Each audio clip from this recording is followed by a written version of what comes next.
What is the extent of homelessness in Butte County?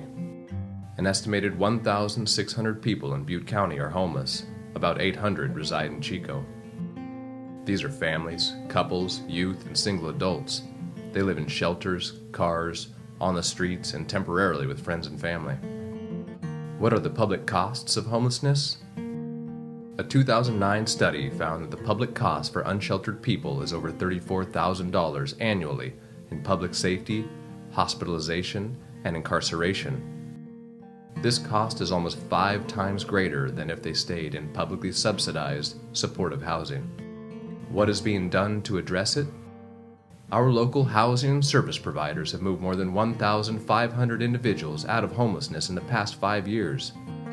And while we have demonstrated how to make significant change, the resources currently available fall well short of the need. The North Valley Housing Trust will expand the reach of organizations such as the Esplanade House and Sojourner's House on the Ridge. And when I got accepted into the Esplanade House, it was the greatest thing in the world. I mean, all my kids could come home then, and there was 4 kids, and we had maybe 3 garbage bags of clothes, and that was absolutely all we had when we moved in, and it was the greatest day of my life. Okay. We had an apartment that was clean. We had people that cared. We had a team of staff who sat us down and said, okay, what do you need to do? Homelessness imposes a large cost on society, and that there's not one size that fits all in terms of many public programs. And so the advantage of the Housing Trust Fund is, number one, it can be very specific and targeted to the particular needs of an area. And it also can focus people's interests on what problems need to be solved first. And so to me, that's important. And also it creates ways for people to get out of homelessness and to become productive in society, which then reduces the cost overall to our society.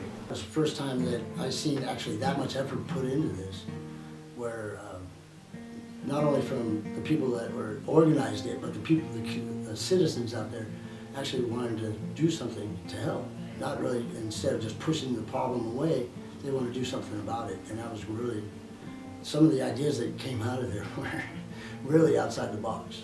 And so that's what gave me such willingness to go along with this and stay with it, because they did think outside the box instead of, let's just build low-income housing and put some people in there. Let's get some people out there and get some help to these other people that, the services that they truly need. Because you can't just take a guy from 3 years out in the streets, trust me, I know this, from personal experience, and put him in a house and think that he's going to be all right, because it just doesn't work that way.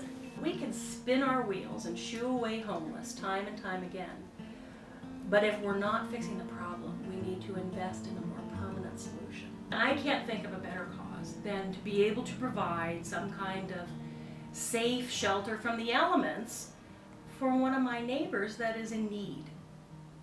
So I knew I wasn't going to lose my home, and that was a feeling that I hadn't had in years.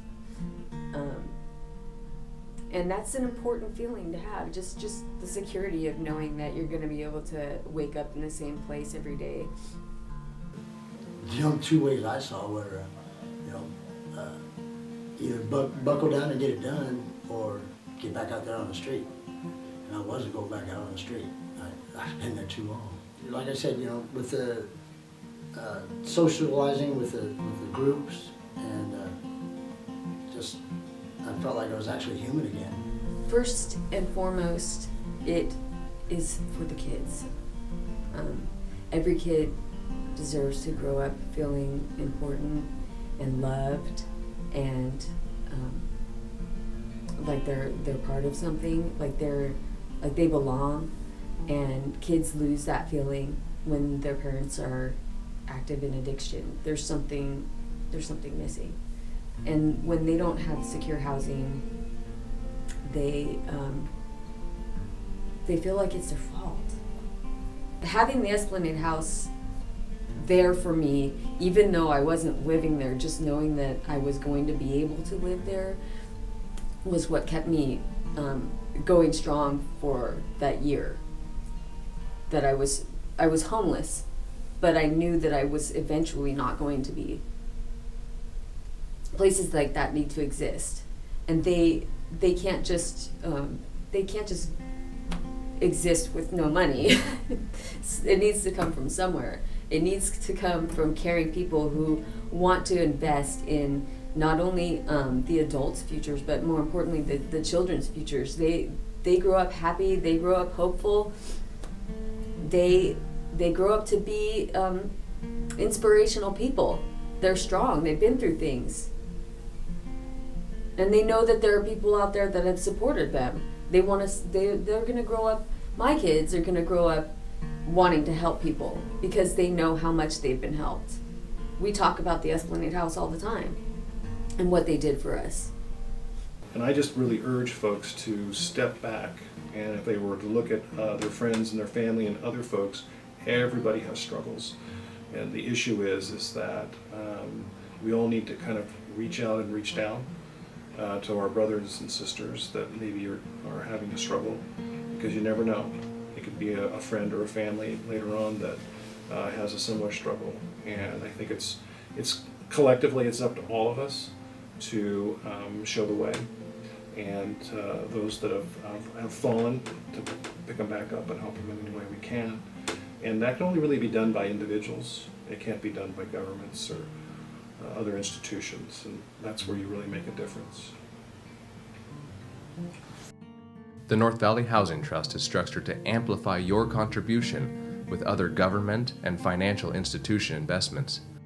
These matching funds expand resources well beyond what is currently available to our community. There are many more Tracys, Rays, and Nickys in our community who need your help. The North Valley Housing Trust is conducting a fundraising campaign to assist more people in need. Now is the time to get involved, to build community, and change lives.